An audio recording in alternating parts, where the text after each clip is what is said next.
अस्सलाम वालेकुम। मैं आपको आज थर्ड चैप्टर करवाने लगी हूँ जो कि पेपर पॉइंट ऑफ व्यू से बहुत इंपॉर्टेंट है, जिसमें सेक्शन 1 में भी इस चैप्टर में से शॉर्ट क्वेश्चन आंसर आते हैं और एमसीक्यूज भी तकरीबन 3-4 आते हैं और लॉन्ग क्वेश्चंस भी। पहला जो लॉन्ग क्वेश्चन होता है वो भी इसी चैप्टर में से आता है। तो पहले हम क्वेश्चन को करते हैं। वो क्या है हमारे पास, define arithmetic mean, geometric mean and harmonic mean. वो कहता है कि अर्थमेटिक मीन, ज्योमेट्रिक मीन और हार्मोनिक मीन क्या होती है। Explain the situation which each of them is use perfectly.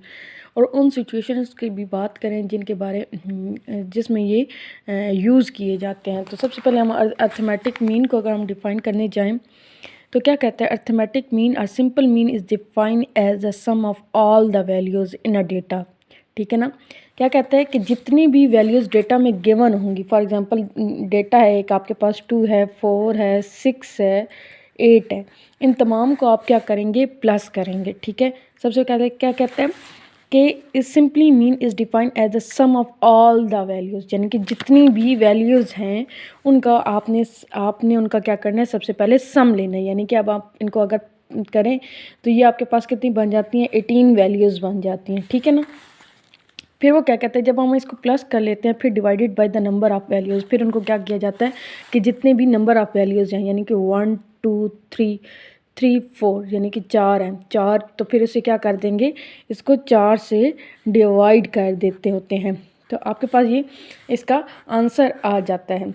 यानी कि अब ये कितना आएगा, यानी ये 4.5, इस तरीके से इसका ये आंसर आ जाएगा।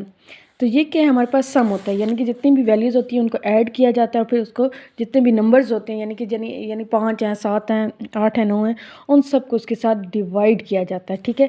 इसको अब हम जो सिंपल में हम क्या किससे डोनेट करते हैं, या एक्स बार हम कह सकते हैं, वाई बार कह सकते हैं, जी बार कह सकते हैं, कोई भी हम इसे डोनेट कर देते हैं। ठीक है। अब इसके दो फार्मूले होते हैं, एक हमारे पास ग्रुप डेटा होता है और एक अनग्रुप डेटा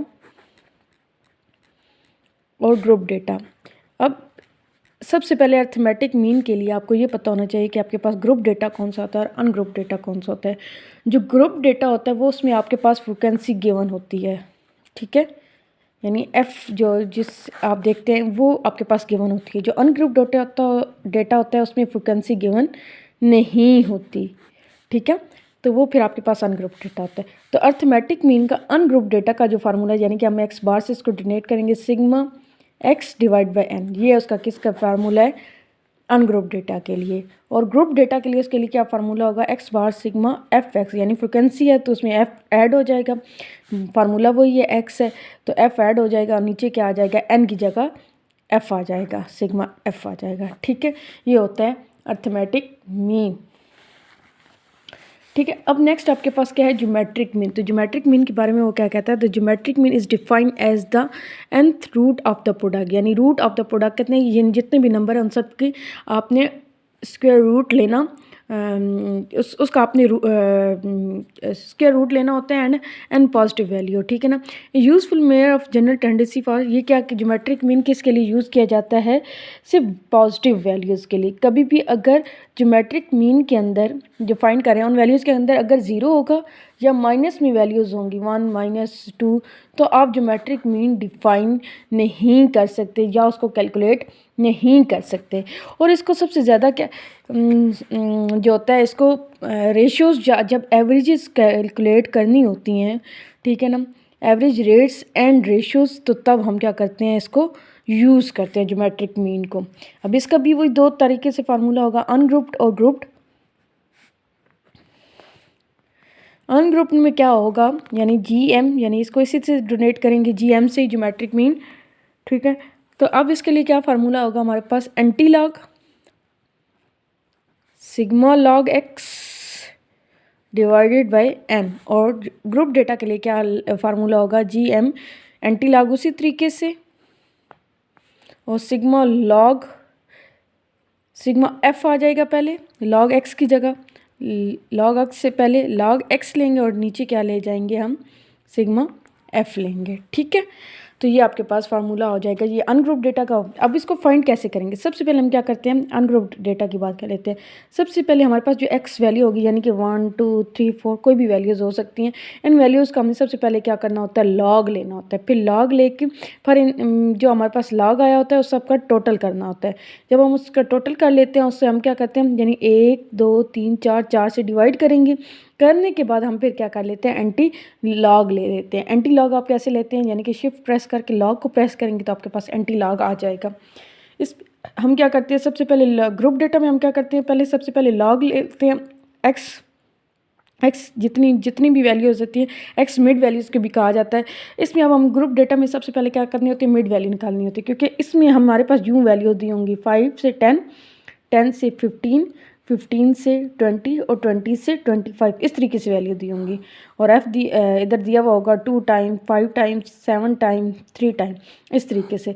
तो हमने सबसे पहले मिड वैल्यू निकालनी होती है। इसको आप एक्स डोनेट नहीं करेंगे, इन दोनों को प्लस करेंगे, डिवाइड बाई 2 करेंगे, 57.5 आ जाएगा।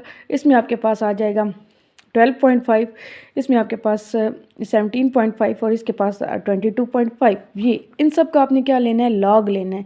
लॉग लेने के बाद आपने क्या करना है, ये जो एफ वैल्यूज़ है इसके साथ मल्टीप्लाई करना है।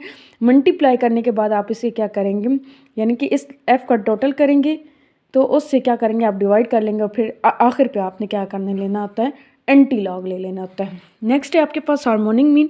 हार्मोनिक मीन क्या होता है, n value is defined as the reciprocal of arithmetic mean of values.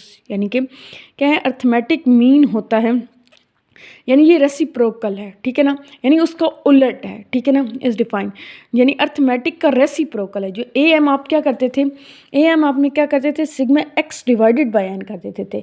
तो इसमें आपने क्या करना है, एन को ऊपर ले जाना है, सिग्मा एक्स को नीचे ले आना है। लेकिन उसके लिए भी आपको क्या करना होगा, अनग्रुप डेटा के लिए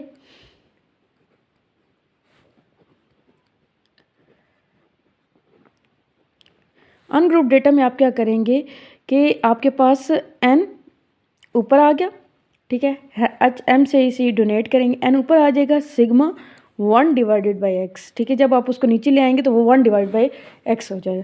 और ग्रुप डेटा में क्या होगा, सिग्मा एफ, यानी कि यहाँ पे सिग्मा एफ नीचे था तो यानी रेसिप्रोकल हो गया तो ऊपर चला जाएगा, सिग्मा एफ नीचे आपके पास क्या आ जाएगा, सिग्मा फिर एफ 1 डिवाइडेड बाई एक्स, और इसी तरीके से ये आपके पास ग्रुप डेटा का फार्मूला आ जाता है।